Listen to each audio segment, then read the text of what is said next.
अस्सलाम वालेकुम। हम बात कर रहे थे मास अटैच टू स्प्रिंग। इसको आज हम देखते हैं कि सिंपल हार्मोनिक मोशन में जो सबसे अहम बात थी, जो स्पेशल बात थी, वो थी इसमें रेस्टोरिंग फोर्स। तो आज का हमारा टॉपिक जो था मास अटैच टू स्प्रिंग, इसको हम रिलेट कर रहे हैं रेस्टोरिंग फोर्स के साथ। देखिए रेस्टोरिंग फोर्स क्या है। Force that always pushes or pulls the body towards or away from the mean position। एक जिस्म को मीन पोजीशन की तरफ लाने के लिए या मीन पोजीशन से दूर ले जाने के लिए एक फोर्स एक्ट करती है सिंपल हार्मोनिक मोशन के अंदर। वो फोर्स जो है वो रेस्टोरिंग फोर्स कहलाती है। जब भी कोई जिस्म मूव करता है सिंपल हार्मोनिक मोशन में, तो उसमें सबसे अहम फोर्स जो होती है वो रेस्टोरिंग फोर्स होती है। ये सारी की सारी मोशन जो हमने कहा था कि ऑसिलेटरी मोशन, वाइब्रेटरी मोशन के अंदर एक स्पेशल टाइप है सिंपल हार्मोनिक मोशन की। तो स्पेशल होने की वजह जो है वो है रेस्टोरिंग फोर्स। ये एक ऐसी फोर्स है जो किसी जिस्म को मीन पोजीशन की तरफ ले जाती है या मीन पोजीशन से दूर लेकर जाती है। जी, हुक्स लॉ में हम देख रहे थे कि अगर हमने कहा था फोर्स ज्यादा लगाते हैं तो डिस्प्लेसमेंट जो है वो ज्यादा हो जाएगी, फोर्स हम कम लगाते हैं तो डिस्प्लेसमेंट कम हो जाएगी। लेकिन यहाँ पर जो है अगर हम रिस्टोरिंग फोर्स के हवाले से इसकी बात करें तो हमारे पास इक्वेशन ऐसे आएगी, F directly proportional to minus X. यहाँ पर जो माइनस का साइन है वो रेस्टोरिंग फोर्स को जाहिर कर रहा है। मिसाल के तौर पर हम ये देखें कि अगर हमने किसी बॉडी को, इस स्प्रिंग को देखें, हमने O पोजीशन से A पोजीशन की तरफ इसको मूव कराया है, तो ये दोबारा जब इसको हम फ्री करेंगे तो A से ये अपोजिट डायरेक्शन में मूव करेगा। हमने लेफ्ट साइड पे अगर फोर्स लगाई है तो बॉडी ये राइट साइड की तरफ मूव करेगा।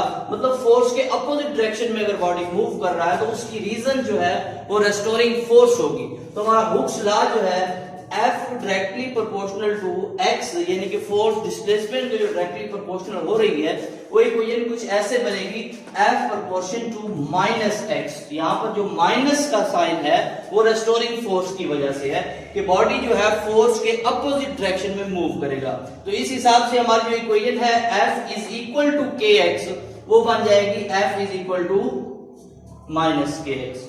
तो इसी तरीके से k is equal to minus F over x हो जाएगा।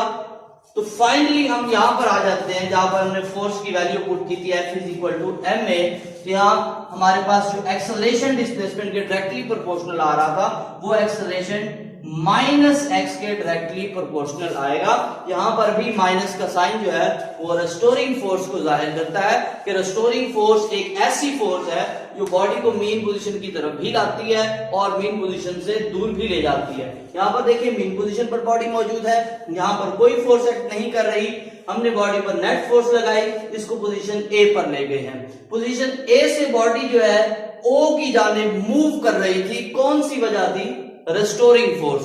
लेकिन रेस्टोरिंग फोर्स मीन पोजीशन की तरफ तो ले आई है, लेकिन मीन पोजीशन पर पहुंचकर इसको मीन पोजीशन से दूर भी ले गई है पोजीशन बी पर। तो यहां से हमें ये पता चला है कि रेस्टोरिंग फोर्स ऐसी फोर्स है जो हमेशा जिस्म को मीन पोजीशन की तरफ भी लाती है और मीन पोजीशन से दूर भी ले जाती है। यहां पर अगर हमारा मास अटैच टू स्प्रिंग का जो टॉपिक है वो रिलेट हो जाता है सिंपल हार्मोनिक मोशन से, क्योंकि इसकी कंडीशन में पहली कंडीशन यही थी कि एक्सेलरेशन जो है वो डिस्प्लेसमेंट के डायरेक्टली प्रोपोर्शनल है, और यहां पर हमने प्रूव कर लिया है कि acceleration is directly proportional to displacement. अगर हम इस मूव करती हुई बॉडी का टाइम पीरियड मालूम करना चाहें तो उसके लिए हमारे पास फार्मूला है T is equal to 2 pi m over K under root. तो इस फार्मूले को इस्तेमाल करके हम टाइम पीरियड भी इस बॉडी का मालूम कर सकते हैं। अल्लाह हाफ़िज़।